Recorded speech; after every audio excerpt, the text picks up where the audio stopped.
Hey, what's up, everybody? Welcome and welcome back to a brand new episode of Sensation Nation.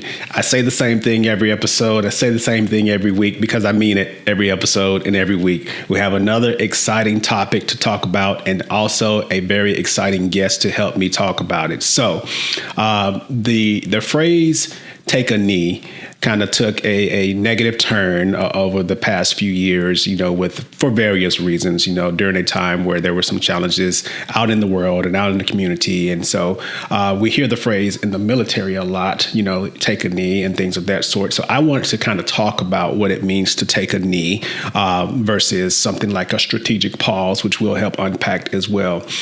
So one of my good friends, we met years ago. It feels like a long time ago in a cyber course. She actually did something called the Career Intermission Program. It is a program in the Air Force, which I'll help her, give her an opportunity to help explain what that really is. But I actually want to introduce my good friend, Charito Corvin, to help me talk about what it means to take a knee and what the Career Intermission Program is and all the other good stuff. So I'm super excited to have her on the show. So without further ado, ladies and gentlemen, welcome to the show, Charito Corvin.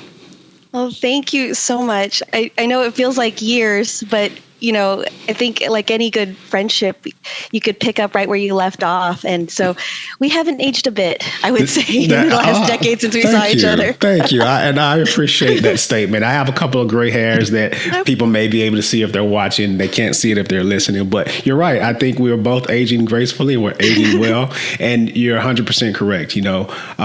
Good friendships, even if you don't talk all the time, they should be able to pick up right where they left off. And I think that is an absolute perfect segue to the subject we're talking about right now, yes, which is taking a knee or a strategic pause. When you come back to doing what you're doing, you should be able to pick up right where you left off and hopefully even in a better way. So before we dig into it and dive into it, I just want to say thank you for your time and thanks for coming on to the show. Well, and thank you for having me on here to speak on this topic, because it's one of the lesser known, I'd say, programs in the Air Force that we have. And it's such a good offering to people who are in need of it, or, just see their futures and kind of want to strategize what they want out of their lives. So thank you for that opportunity. And again, love listening to a lot of the topics and the guests that you have. So I'm amongst giants here, and I really appreciate that, this opportunity. But, I guess I should probably introduce a little bit of my background here, and just to kind of tee that up on what that career intermission is. I commissioned as from the University of Kentucky in 2008. I'm a ROTC grad.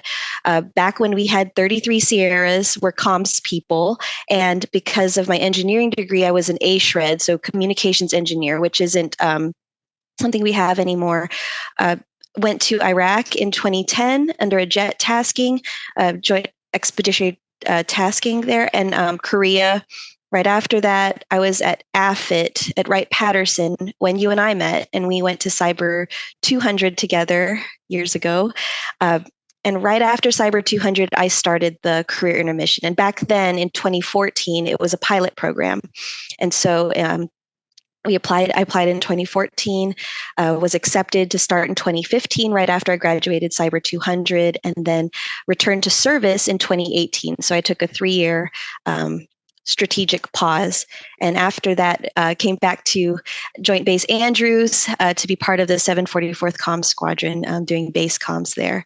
Right now, I'm a squadron commander. And so I will say, looking back and now in a formal leadership role, what a good time to really get to know yourself, Ooh. Taking that pause. I like it. I like it. That's really good. So very, very well qualified, as you all can see and hear.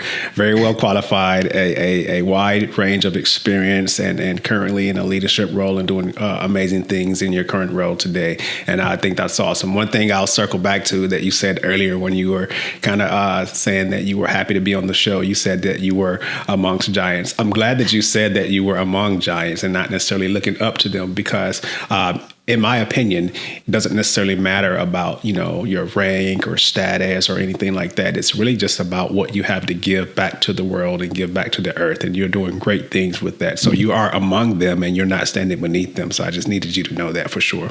Oh, you're too kind.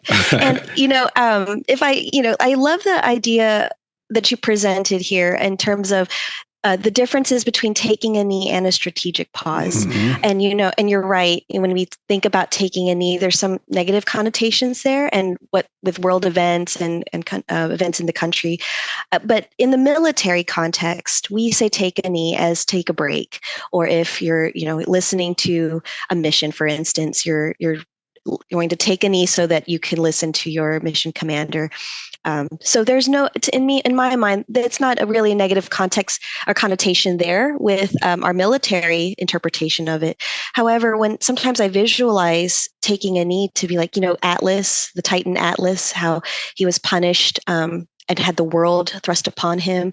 So when you visualize Atlas, he's on one knee with the world on him. And sometimes in organizations, when we say it's okay to take a knee, everyone, we mean like you're at that point where you're burnt out. The world is on your shoulders. And, to me, that kind of means that you have no choice but to fall out of the formation because we need you to take that knee. On the topic, on the other side of a strategic pause, it implies that there is a choice. And so when I think about the Career Intermission Program, my time in it, looking back on and all of the ways I've benefited from taking that strategic pause, I felt empowered to have a choice in my life. Mm-hmm. And so on the one hand, I love the idea that we have this program for people who really are in need of taking that knee from their careers, but still have more to give. And then on the other hand, there are those of us who know we have more to give, but there are choices that we're going to be faced with. And now I get the choice. I'm empowered to make that choice for my family and for my personal life, knowing that I love serving in the military, as I know you do. I love all the opportunities we get to influence lives and take care of people. And so not having that time, what kind of person would I be today? I'm not sure. And so, I think having I took 3 years out of service, which is a lifetime in our military careers. Sometimes I took 3 years, and in that time, I got to know myself, and I really got to understand who I am and how I can contribute back in to my service and to the people that I'm privileged to lead. Wow. I think when I'm in a squadron command position, I had this good dialogue with my Army colonel, and we said, he said, in the Army, you're not taking command, you're given command. Ooh. In the Air Force. Yeah. And so I took that to heart. Like, he gave me the responsibility of taking care of his people.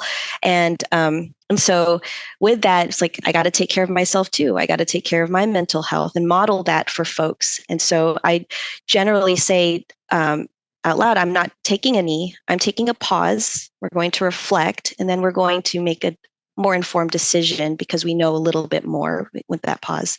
I almost reached for my ink pen to start taking notes, and then I realized I could just watch this back later and take them later. Now that was really good, and I'm actually going to actually input that into my tool bag with regard to taking command versus being given command. Because as again, I probably say this on many episodes, but John C. Maxwell said, "He or she who thinks he leads but has no followers is only taking a walk," right? And so, we say we're taking command, but at the same time, we're giving it, right? So it's a great opportunity for us to be able to get out there and lead those people. One of the things that I thought about too, as we talk about the taking a knee and the connotation of it, some, when they hear that right away, they may think of, Colin Kaepernick and taking a knee during the national anthem and things like that. And I feel like that's where some of that negative stigma or that negative connotation might have come from. But you did a great job, I think, with regard to taking a knee and what it really means, like within our profession. If I can think back about, my time in a previous service when we were out doing some type of field exercises and the leader would tell everybody else to take a knee while they're going through instructions because it gave you that attention. It, put everybody at ease and it let everyone know who's in charge of that particular action, so on and so forth. Or if you think about sports, a quarterback may have everyone take a knee at practice practice and the quarterback's up there talking, or same thing for the coach, and things like that. So sometimes it is okay to take a knee. Sometimes it's okay to have the people around you to take a knee. And I think you did a great job by highlighting the difference between taking a knee and a strategic pause. And what I think I heard you say was that taking a knee is reactive, and taking a strategic pause, I think you mentioned you have a choice. It's more proactive. Did I articulate that correctly? Yes, 100%. And what I think about this program is the empowerment that our senior leaders in the Air Force are giving to those of us who love our service, who want to contribute back, but are faced with some tough choices. And I commissioned in '08 back, and the perspective I have in my career now is previous to my pause and after my pause. But I think back to the Air Force that we had at the time, and I still love that service, but how different were our policies where, I think culturally as Americans, we tend to reward exhaustion and burnout and say like, you're giving it your all and you'll be rewarded on the back end, but that isn't always the case. So this is kind of our way as a service, as a force, to say it is okay to take a pause because I need you to come back better than before. I like it. I like it. I saw a meme one day, and it was a gentleman holding a sign, and the sign said, "The only people that we will remember you working long hours will be your kids." And I think that is a huge statement that was written down. For the folks, and I guess we'll just refer to it as SIP for the rest of this episode, the Career Intermission Program, also known as SIP. We've referenced it a couple of times in this episode, but for those that are in the military may not be aware of what the program is, or those that are not in the military are wondering, like, what is this Career Intermission Program and SIP? How would you describe it? Like, what is it and what is it used for? Yeah. So it's an Air Force level program and a total force program, meaning active duty. And I believe the Guard and the reservists can participate in this, but it's a retention program. It's meant to be an Air Force retention program. And it's a one-time temporary leave of absence that you could take from your service, and minimum of 1 year, so 12 months, to a maximum of 36 months. And at the time I took it, it was a 2-for-1 payback. And that's the retention piece. You are allowed to take this pause, but you owe double the time of the pause you took. So I took 3 years. I'm in my contract. I owe 6 years back to service. As of, I believe it was 2022, 23, it changed to a 1-to-1 payback. So for every month you were out of the service, you come back and you owe that, a month back. So if you're out for 3, you owe 3 years. I think, so that's just the basics of it. You, as a member participating in SIP, you are still you still have your medical, your dental benefits as if you were an active duty service member. You would receive 1/15 of your base pay, and so you still are paid. And you go into the individual ready reserve, and so I had to turn in my active duty CAC, my common access card, and I got a IIR card. So I still had access to, base facilities if I needed to as an IIR member, but that was kind of how they kept track of me. And then once a month, just on the tasking side, we'd have a monthly muster email. So we just kind of email back saying it's still alive, no changes to my circumstances. And then as you get closer to re-entering the service, then you'll get information from the SIP office. They'll give you the whole in processing checklist, if you will. And that's how you come back to service. But that's what it is. It's a one-time, take a pause, take a break, do whatever you want. There's no qualifiers there. There's nothing that says, I want to get a certification or a degree when you write out your memo. And the service isn't looking to say, okay, now produce your degree. It's whatever you want it to be. And in some cases, I've heard of people traveling the world for 18 months because they wanted to do that while they were young and fresh and just wanted that experience.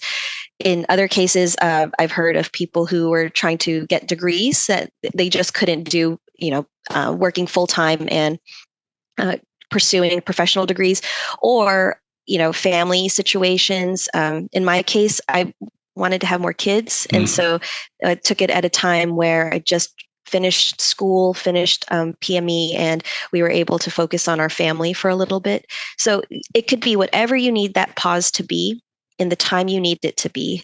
And Is it for officers and enlisted? Good question. Yes, it is for officers and enlisted. And I would refer everybody to the who's active duty and interested, or anybody in the service who's interested, to our PDSM, all the AFPC documents. At the time I took it, we were looking for 20 officers and 20 enlisted per calendar year.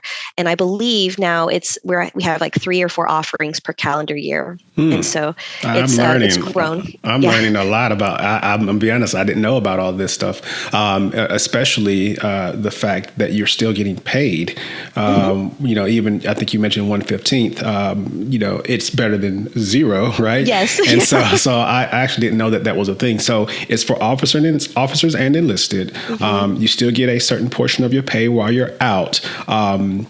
Does it still exist today? Is it still happening? Yes, it's still happening. There's a great Facebook group called USAF CIP, and lots of people join it to ask questions. How would they apply? I think the Air Force offers 3 offerings now. When I took it, it was just 1 offering per calendar year. So you could apply for that one, and then you negotiate when you would like to separate, and then you negotiate when you come back to service in the contract. But I originally asked for 2 years, but at the time my husband was transitioning to become a FAA, a foreign area officer, and so training ended up slipping, and circumstances changed within our family, and I asked for another year, the 3rd year, and the office granted me that. And so it's been a great resource for our family. It's really helped me personally and professionally, and it's something that I don't think we hear a lot about because of it is a risky move to step away from service, and especially if you've only known how to go 100 miles per hour since the moment you swore in. Then you have to learn how to downshift and actually get used to spending time with your family. And so with regard to you took an earlier opportunity. And I think you mentioned along the way, at that time it was you would have to double back and pay a double pay of your time if you're out for a month and you owe 2, and essentially transition to a 1-for-1. Now, did you get grandfathered in to where you only owe 1-for-1, or do you still have to do that double time? I'm still doing that double time. And, as a thing, just to be transparent, it's if you had an active duty service commitment already identified, you would pay that back too. So it's consecutive ADSCs. So I graduated from AFIT. I had a 3-year active duty service commitment. And then I got accepted to this program. And 3 plus 6 years, I'm in my 9-year window to return to service, returning back from the intermission. But it sounds like a lot. It sounds like a lot. It sounds like, again, I say it sounds like a lot. I don't want to say it is a lot because, as you mentioned, I think it's all circumstantial, and it's about what is good for your needs at the time. And I think that's an important factor to actually highlight. And so you actually went off to go do this program, and it's still in existence today. I wonder what your thoughts are right now. You see a whole lot about recruiting and retention and things like that. And we're coming up with all these programs like, warrant officers and direct commissioning, cyber direct commissioning programs. And they're altering standards to make them more flexible for more people to join, things of that sort. I think we are at an 80-year low with regard to recruiting. What is your perspective on SIP continuing to be available during our times of an undermanned military force? That's a great question, because when I was thinking about applying, I have a lot of respect for my senior mentors. They actually advised against it for those reasons. Retention. At the time we were riffing. We're doing reduction in forces, and their argument was, you would be forgotten, you'd be left behind in the Air Force, you're already out, the Air Force will move on without you. In this current environment where, acknowledging that our generations are different now and people are looking for different things for themselves. I think it's going to continue. I think it should be a program that endures for those of us who've come in and just need a break, but still have years to go. It's also an attractive program for people we might be looking to recruit because, and this is my own mindset. Like I always thought, of course I'm going to serve and give 20 years to this great nation or more, if I'm blessed with more years. But that's not always the case anymore. And so we need to offer flexible programs such as this, where you say, I know I'm going to give my best in these 8 years, 9 years, 10 years, whatever it is. I'm going to look for something in this part of my life now, and then I'll come back, and reducing it to a 1-to-1 payback, or knowing that is an option for people, I think is going to allow us to recruit the right talent that we want in our service, but also give people, again, we're in a different world than we were when you and I commissioned way back when. And not everybody sees as soon as you swear in, you're given 20 years of your life or more to this country. I think it's important to acknowledge that, but this program I believe will endure because we could offer flexible way to serve, if you will, for people who want to do it and also want to have, a fulfilling life. That's why I brought you on the show. That's why I wanted you to come on the show. Because prior to hearing you say that, I will say my mind was probably more limited going, I don't know if this is going to survive, because we're trying all types of things to get people to come in and all types of things to get people to stay in. But before hearing you say that, that was my mind frame. But now, as I hear you give your perspective on it, it provides an additional option versus a restricting option. An example, as you were alluding to, may be a person X that's out in the civilian world that says, I want to serve. Like you said, I definitely am going to give my 20 or, whatever it may be. But I also want to have kids. And so I am not going to join because I want to be able to take care of and raise my kids when they're at their most crucial ages. So that may be an inhibiting factor for some out there right now that don't know or didn't know about this program. But now it's kind of like, well, hey, you can. Why don't you come on in and join? When you get to the point where you're ready to have some kids, then you can go and take advantage of this SIP program. And the amount of time that you were out is the exact same time that you would give back. And so to me, hearing you explain it that way is actually extremely beneficial for those that are listening, because it's not something that's restrictive. It's actually something that can actually help us with our recruiting and retention that's out there. Another thing I wanted to point out, because I know you're humble about it. One of the things that you mentioned was that you did take a strategic pause, and you had folks around you telling you that you're going to get forgotten about, and all this other stuff, and that can be true to a certain extent. Our community in the cyber IT communications community, as technologically sound and savvy as we are, our memory gets really short. It's a what have you done for me lately type of thing. Yes, but I wanted to point out, though, that you did what you felt you needed to do, and you took a strategic pause, and here you are today as a commander. I think that's important. Folks need to hear that. Folks need to hear that. And you're right. But, and I think about looking back on some of the maybe not the greatest parts of this program, some of the negative impacts, there's a chance, that we are forgotten. A lot of my friends and peers, and you're considered in one of the like my friends and peers who went on to do great and successful things in your careers, and I got to watch from the sidelines, like, man, just cheering my friends on. And then you wonder, like, all of my previous mentors had retired or they separated.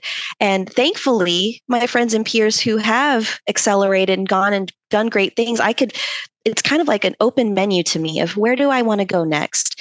And where I say it might be like a negative thing for this program of being forgotten is that you're at the needs of the Air Force once you do come back.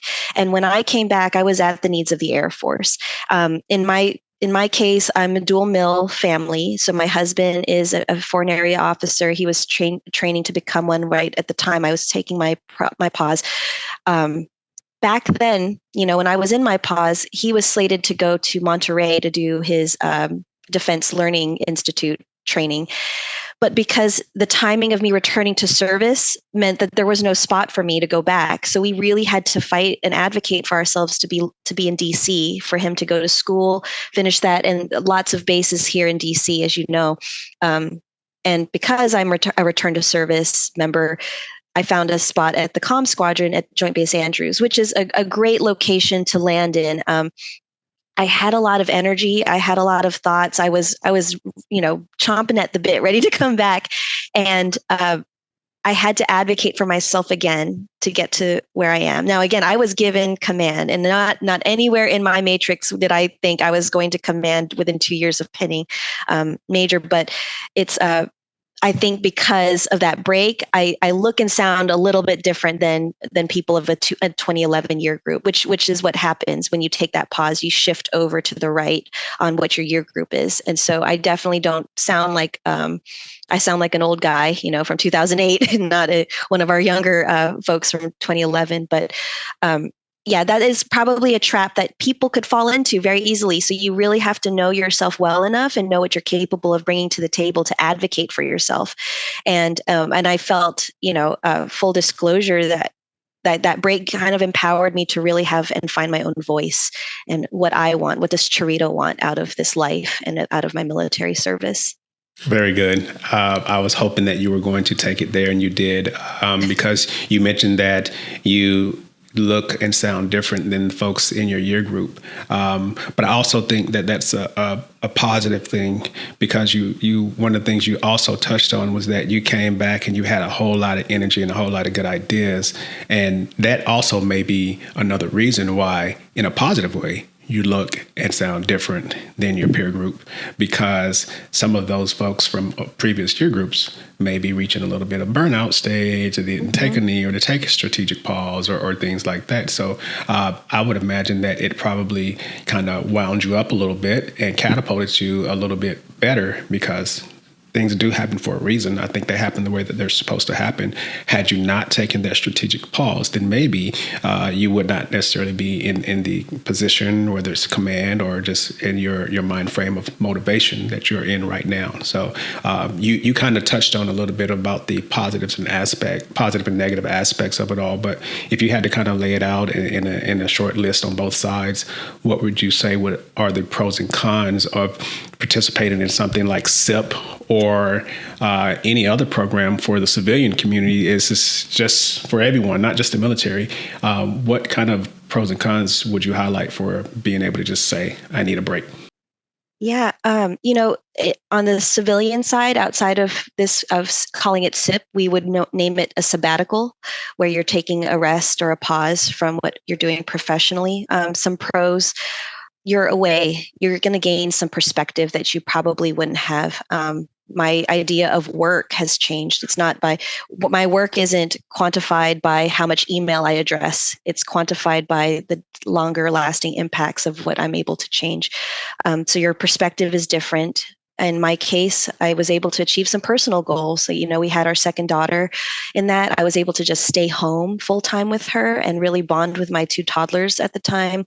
I also, lesser known facts about me. I've been a personal trainer since 2010, and I love training in general. But back then the Air Force didn't have real good focused programs on pre and postnatal care for women in service. And thankfully, lots of things have changed in the last decade since then. But I focused on pre and postnatal care. I was able to professionally dig into what I wanted to be as a personal trainer, and I got to do that here in DC and even on the side since then. So just a broader perspective, you get to explore different parts of your personality and your life that you probably wouldn't have if you were in service full time.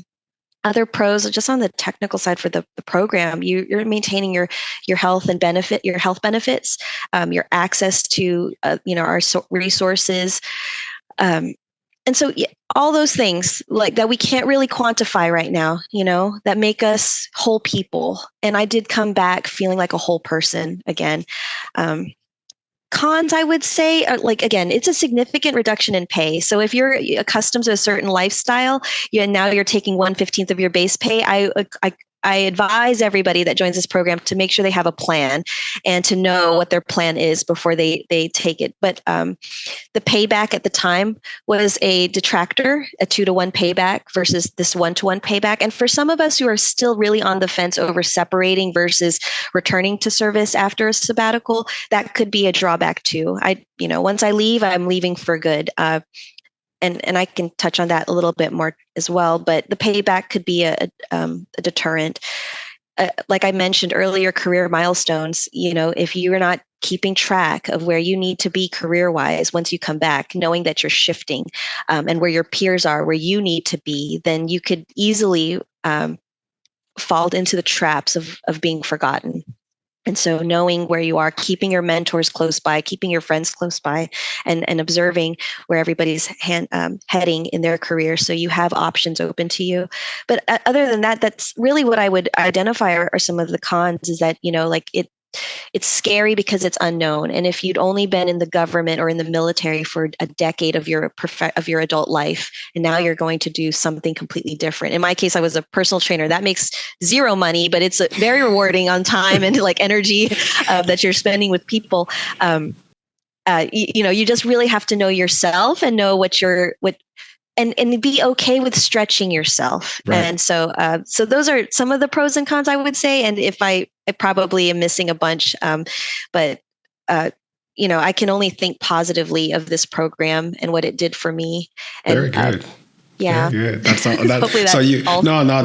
That's great, because when people that may be considering it or may not have heard of it before, but may be considering it now, they can weigh both sides of those lists that you just highlighted for us. So you initially were going to take 2. I think you said you took 3, mm-hmm. right? Which means mm-hmm. you owed back 6. And now if you were to take 3, you owe back 3. Mm-hmm. So I wanted to make sure people picked up on that, and it's very clear to the people that are listening. Yes. And while you were off, you took some time, as you mentioned, to find your voice, find yourself, take care of some personal goals, be a personal trainer, and more importantly, spend time and take care of your kids. Is there anything else that you were able to capitalize on during your time off? I think that's really what I did. And I've been 5 years removed from this time now, and so I could look back and really think those first 2 years with babies is just some of the hardest years you're ever going to have. And I just had another one, so I'm in it again. But I could see the differences in my care for my children. When I was a full-time stay-at-home mom, with aspirations to be a personal trainer for women. I could focus on my baby. I could focus on keeping a clean house, which is why I have to blur my background. I could focus on all the things I never got to focus. And now that I'm working full time again, have a 6-month-old, and little homie here has to figure out how to eat food now, so I can start living my life again. It's been, it's a challenge, but I'm grateful for that opportunity to have the 2 worlds in my mind, the 2 memories in my mind. And when I look at people, really at the verge of them weighing down and having to take that knee, I just want so badly for them to you have this as a tool for you, and you could live a fulfilling life. And so somebody said something recently that's been rolling around in my mind the last couple of weeks, and it's define or be defined. And I offer that along the context of this, of a sabbatical, of a career intermission, because we could easily think and feel like we're being rewarded for the things that happen at work. But it's really up to us individually to define our own success at work, at home, whatever, with the people you love and love you back. And so I say that out loud along with this program, because it was my opportunity. And now that I'm able to reflect back on it, to define myself, to define what I want from my life and my family. And then on the professional side, really define how I want to be as a leader. When I'm given this responsibility, like, no kidding, man, I'm putting my whole heart into it, because I was able to live my with my full heart in my family, if that makes sense. Very good. It makes a lot of good sense. You've already kind of given us a list of pros and cons. You've highlighted several positive aspects and how it benefited you just personally and professionally. So you are a living, walking example for a lot of folks out there. If you had to, for you personally, though, if you had to say one thing about the worst part about you taking that strategic pause, what would you say that would be? I had to think about that one a long time. The worst part, the transitions from being a full-time captain in the United States Air Force. I was Captain Corvin, to I'm just mom, I'm mama, to then coming back and going from mama to Captain Corvin again, Captain Corvin having to run at bullet train speeds for whatever missions we were on. That was probably the worst part. And I say that because I think General Powell said it in one of his top 10 tenets of never let your ego be so close to your position that when your position falls, your ego falls with you. It's one of my favorite quotes. I live by that because, and I didn't know that I lived by it until this pause, but I was Captain Corvin, exec comms OIC. I did all the things. I was checking all the blocks. And by the way, I had a baby and another baby on top of that. But then I had to be hard stop living every day for these children and for the even the personal aspirations of my family and our family aspirations. That really did. I struggled mentally with that. And so I had to seek help. And thankfully, fitness was a way for me to really come out of that first phase. Then coming back to service, all of a sudden I went from, lazy days at the museums in DC with my kids to I have to be in my office by 8. My baby has CDC daycare, the crud every 2 weeks, and I'm pulling the baby out, and I look in my mind, I was looking like a slacker to my unit because how dare I leave early to pick up my baby and take care of it. That cognitively doesn't make sense, but it was really, I was forced with facing two identities. And I'll just share a quick story. In my first couple of months going back, I struggled so hard. I was driving into my office. The baby and I, she wasn't a baby. She was maybe 18 months, but we were having a hard time getting her into school. And then I just felt like, I missed a deadline too. So I'm driving and I'm in my uniform and I just started breaking down and I can't do this. I just 2 months ago was at home with these kids and I missed that. And now I'm missing out these deadlines. So I know I'm not performing at the level I know I can, but something's mismatching. And so I just drove myself to the MFLAC on Andrews and walked right in. She could clearly see I needed to talk to somebody. And that started my new journey of when I need help, don't wait to take a knee. Don't wait till you get to that point where you're like me crying in your car on your way to your office. No, it serves nobody. And so she and I worked through a lot in those first 6 months of me returning to service. And she introduced me to Brene Brown's work, all kinds of things, where I got to meet, and it opened way more doors than I thought it would, just talking to somebody. So now in my professional role here as a commander, you think your inner circle is your top 3 senior NCOs and your officers.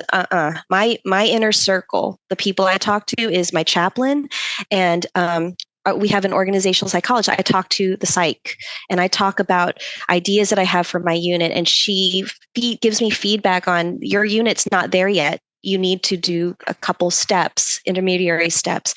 And so the hardest part, the worst part, maybe, and I know everybody's going to see this differently or probably have a different experience than I did, but the worst part for me was those mental transitions where when you feel like a failure, you could feel like a failure and then you're no kidding, you have to take that knee and you have to ask for help.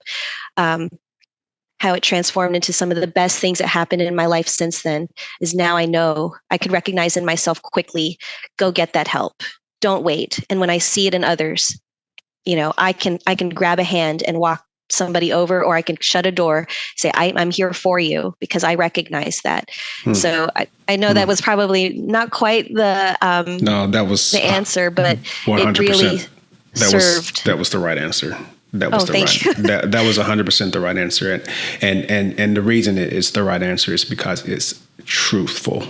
It is realistic. It's real life, because life will keep on lifing, right? You just really shared, and I appreciate it. You just opened yourself up and showed some vulnerability and some realism to the audience, because what they see is what they see, and it's just like, oh, he or she has it all together, right?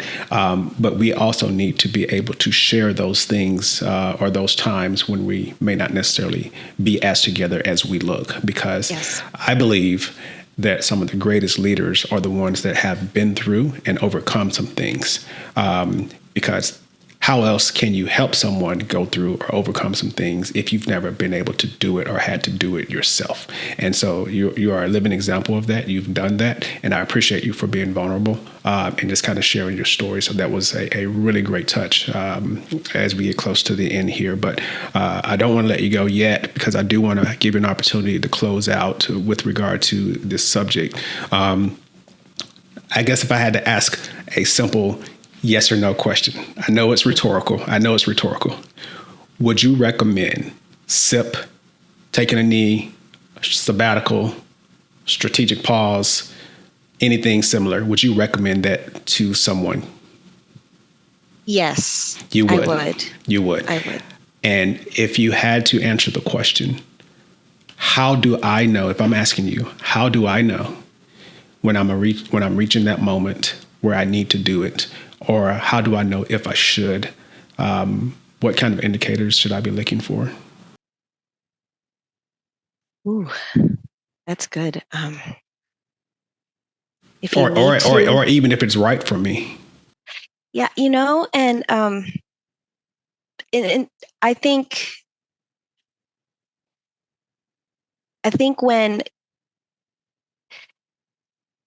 you feel like, I think you have to really go with your gut, right? And what I would spend time doing with somebody, and this is just the old school personal trainer in me, is really getting to know them a little bit. But now we're going to coach through this. We're going to ask some questions. Are you sleeping well? Are you, what are your thoughts? What comes to mind when you think about going to work, going to the office? Is getting out of bed hard right now? I would ask some of those questions. Then we talk a little bit deeper about those things. But the other questions I would ask, like, tell me a little bit more about what you want. Where do you see yourself when you're 50, when you're 30? What do you see? A family? Do you see children? Do you see a spouse? Do you see, a PhD, for instance? What do you see in the future? Let's paint a picture together, and then we can figure out where this pause might fit, or if, heaven forbid, we are getting close to that take a knee moment. That's where I'd go back to, is showing up hard. And so every day we have choices we make, right? And showing up is just one of the first choices. Is showing up to work, the choice I'm going to make. Is showing up for my airmen, the choice I'm going to make. If not, and I have said this out loud to my senior, my enlisted leader, like, I'm taking a me day right now. I'm going to take a me moment in the afternoon. We had a hard meeting. I need to regroup. So, and being comfortable saying those things out loud. Sometimes it's just vocalizing and hearing your own voice say, I need a break, or I need help, or having somebody who has been on the other side of things say, is it hard to get out of bed right now? Let's talk about that.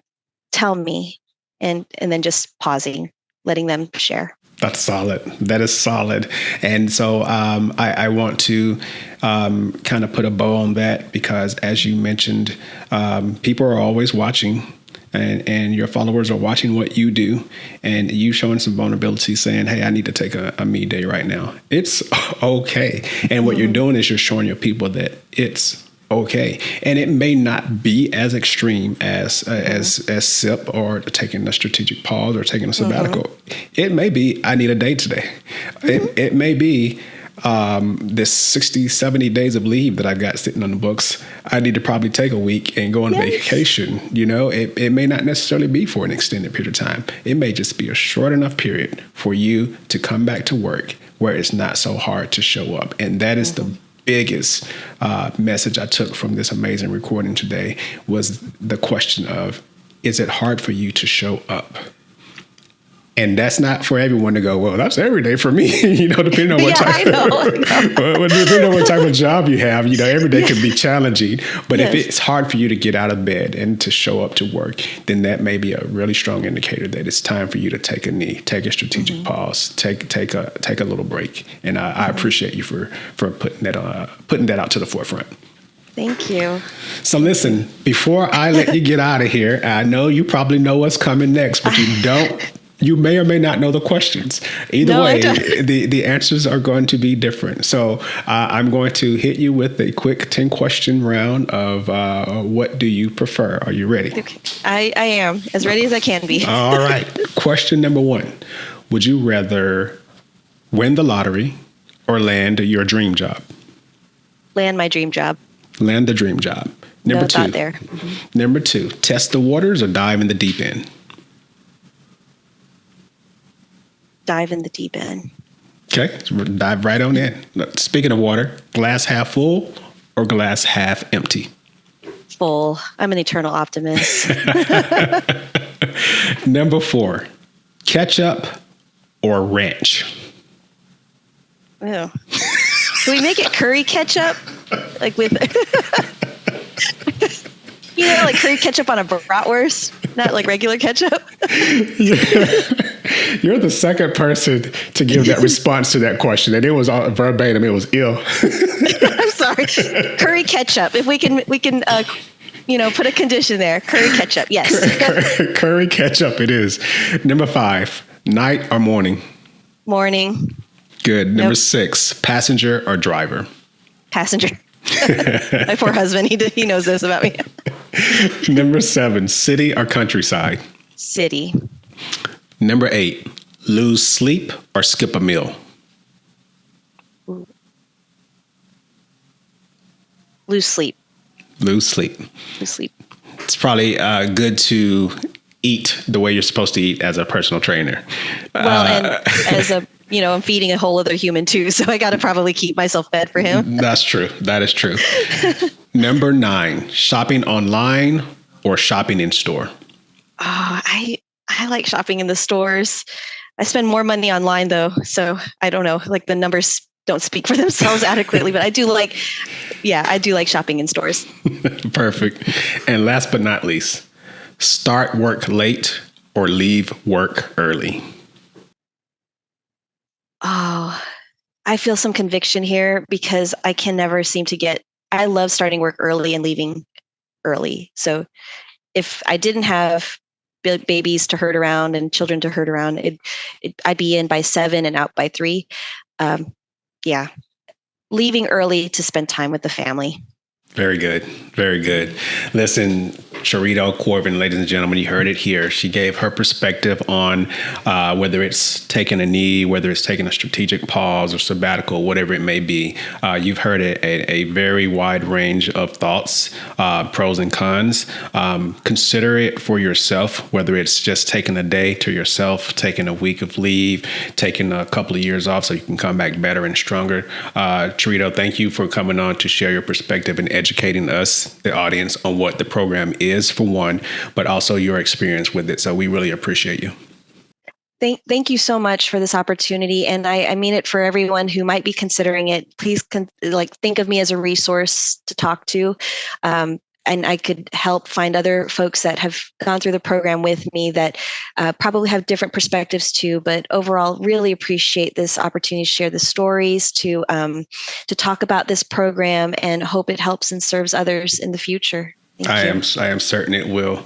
Ladies and gentlemen, until next time, don't forget to take a knee. We'll see you next time on Sensation Nation. I'm out.